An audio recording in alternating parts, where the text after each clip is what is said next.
Okay, it's time for us, the two teachers coming from Yangtze University. And this is the first time we came to United States. And first, I want to present my presentation. The title of my presentation is The Beginning of a New Journey. I know this is kind of a closing ceremony, right, for this program. But for me, I think it's a new journey starting point. First, I would like to say thank you. I'm very glad to be here to join this program. I want to extend my sincere gratitude to Dr. Walker. And I really, really like your revolutionary notion of preformed culture approach. And thank you for Dr. Walker taking time off from his busy schedule to attend our closing ceremony. And second one, I would like to extend my sincere gratitude to Li Laoshi, Dr. Li. Just like Dale said, right? Dr. Li looks like a bridge between China, okay, Hubei province, and here, Columbus, USA. But I think that you are an ambassador, right? Ambassador. And it's not official, but you really did excellent job. And my dean, my president of Yangtze University really appreciate that. And that is why I want to say thank you. Without your help and guidance, Emily and I would not come here. And then I would like to say thank you to Rachel. I really like your class because, yes, you are younger than us, but I don't think that the age could be a kind of a, how they say, standard or okay, to judge whether he or she could be a good teacher. And I like your style. You are so patient, so nice, and I really like your assignments. No offensive. I really enjoy that.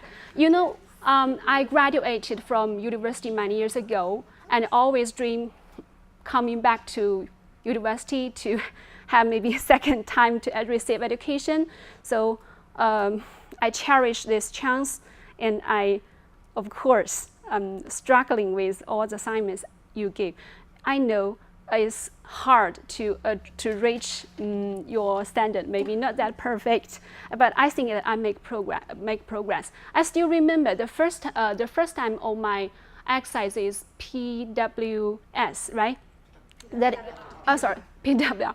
And at that time, I get your feedback that this was a good job. Oh, at that time I feel very confident.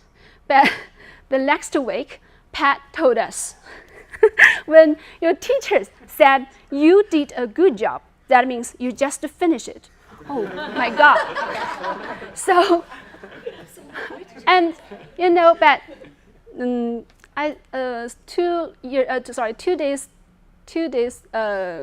maybe this Monday or Tuesday. Sorry, I forgot. I get your second feedback on my PWR, and you just wrote, you did an excellent job. And there's no correct point. You know, I almost cannot fall asleep during the night. And my roommate, another girl, studied at USA for her PhD, and he asked, why are you so excited? I just cannot keep my secret. So I shared this kind of experience. And so that is I really appreciate your assignment. And next one, I want to say thank you to Bob. I like you are a real good cook. You are a real good cook. And of course, I think that we skipped some activities, right? You set up for us. But I'm sure Emily and I will join in the next few months. And of course, Pat, you are excellent. I will say I watched your videos in the Hanyu Qiao. Yes. Okay. And sorry to borrow your PPT, program goals. Of course, I think that we make connections, we acquire memories, stories, and I'm sure that we can apply those memories and stories to our teaching. And we analyze how language and behavior in American context and used to create meanings. But first, I want to show you some pictures to remind what we have experienced. Oh, sorry. Maybe I can try a little bit poem. We have classes, we discussed. We burn the midnight oil. We practiced. We met people. We made friends. We have the coolest teacher. Coolest teachers. Yeah, coolest teacher.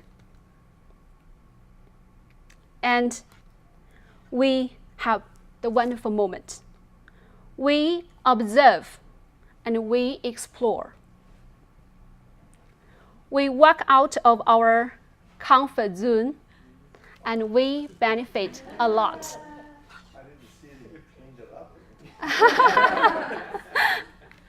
Okay, and sorry, come back to this. I will skip all the theoretical points. I just want to focus on two problems we had when we taught English in China.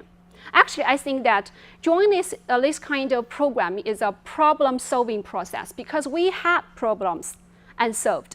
For example, the first problem I remember is how to motivate our students to join us in the classroom activities. I always wondered, I pushed them, but they refused. And so this is the first point I want to stress, that is culture, right? That is culture. Because, and the second one, context. These 2 points are Dr. Walker mentioned at the very beginning of this program. Maybe we should change, view this problem from a new perspective because our students are not prepared for their future. If they want to be good at English or communication in English, they must become someone in a target culture. So learning English is learning culture. This is the first revolutionary point I get from this class. And I think maybe we should find a new way to motivate them. For example, okay, in our classroom, we have role play activity. Before coming to this program, I thought profound culture approach is ask students to do role play in our classroom. But after learning, I find that is totally different because role play is a kind of make our students be forced to join a kind of fake activity. But if we really want to motivate them to learn, we have to get them involved in this kind of activity, so they will not be out of place. But how could we make them feel at home to become willing to join this activity? I think that maybe we should change the context. That means we should provide them with authentic context, and then they become more willing to join in. And the next point is the next point I want to stress is another problem I have.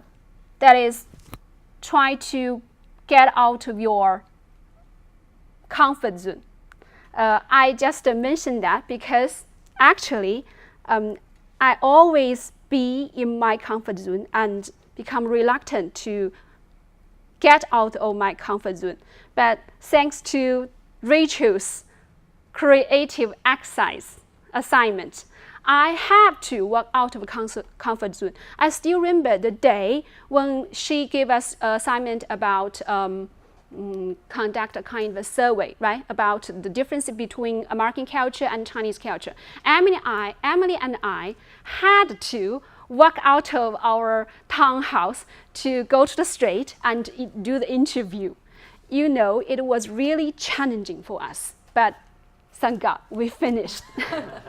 And we really benefit from that. So if we want to solve the problem, first we should, if we want our students to get out of their comfort zone, first we should get out of comfort zone. Our comfort zone is the old tricks we played in the old approach, with the old approach, I mean teaching approach. Maybe now we should try to walk out of your comfort zone of teaching and adapt this performed culture approach in our real practice. And so that is why I think this is a beginning of our new journey. I know reform is not always an easy task to accomplish, and it is easier said than done. But I think that we have time, because you took, just like Dr. Lee said, you took 13 years, right, to reach this point. And now it's time for us to do something. Thank you.